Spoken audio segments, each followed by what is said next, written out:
આગળ ભવિષ્યમાં ડોક્ટર બનવું છે, તમારા આદિવાસી વિસ્તારમાંથી જેટલા ડોક્ટરો બનીને આગળ વધશે એટલું તમારા સમાજ માટે સારું છે, એટલે ખાસ આપણા સમાજ માટે સારું છે. એટલે જેટલા લોકોને ડોક્ટર બનવું છે અત્યારથી ગણિત અને વિજ્ઞાનની તૈયારી કરવાનું ચાલુ રાખો. જે જગ્યા પર બેઠા છે જગ્યા પર બેસી રહો બધા. ઘણા વિદ્યાર્થીઓ મારી પાસે આવે છે કે અમારી પાસે ડીશ નથી. ઘણા વિદ્યાર્થીઓ ડીશ લઈને આવ્યા છે, એટલે મેં બધાને કીધું છે કે ભાઈ ડીશ ની જરૂર નથી, ડીશ અમે લઈને આવ્યા છે.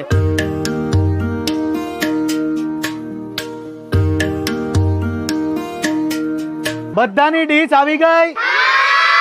ચાલો જમવાનું ચાલુ કરીએ છીએ.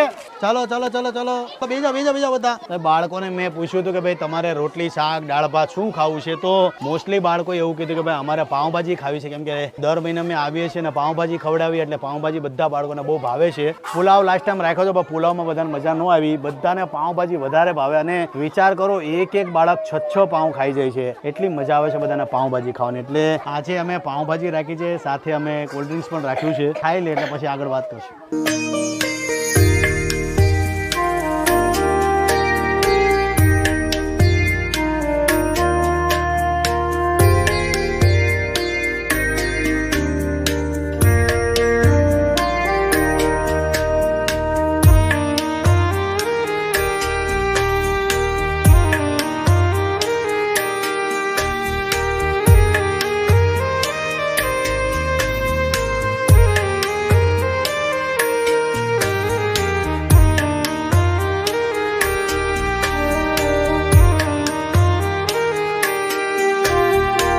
કોઈ અત્યારે ઘરે જતું નહીં, બધાને અત્યારે સ્પોર્ટના કપડા આપશું, ચપ્પલ આપશું, સ્કૂલ બેગ આપશું, બરાબર?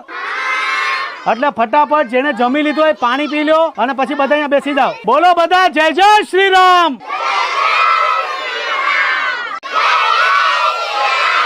મોસ્ટલી બાળકો મેં અહીંયા જોયા જે પોતાના કપડાની અંદર 5 પાઉં 7 પાઉં 10 પાઉં નાખી દીધા, અડધા બેગમાં નાખી દીધા. નાનો હતો એટલે હું પણ આવું જ કરતો. જ્યારે ગણેશ ચતુર્થી પૂરી થાય ત્યારે જ્યારે ગુંદી ગાંઠિયા વેચતા હોય ત્યારે 9મા દિવસે હું થાળી લઈને જાતો અને બધું હંતાડીને ઘરે ભાગતો. એટલે અત્યારે આ બાળકોને આવું કરતા જોઈને મને પોતાને બહુ મજા આવી. મારું નાનપણ મને યાદ આવી ગયું. આદિવાસી વિસ્તાર છે એટલે જય જય શ્રી રામના નારા લગાવી એટલે આપણા મનને છે બહુ સુકૂન મળતું હોય છે. બીજું ખાસ કે જેટલા તમે બાળકો છે બધા બાળકો બહુ અત્યારે હેપી છે. બધા લોકો જમી લીધા છે. જમીન હવે આપણે એના જે કપડા છે આપણે બાળકો માટે જે વસ્તુ લાવ્યા છે આપીએ છીએ. જેટલા બાળકોને આપણે જોશું, આપણે આનું બેગ આપણે ઉપાડ્યો એટલે આ સ્કૂલ બેગ છે.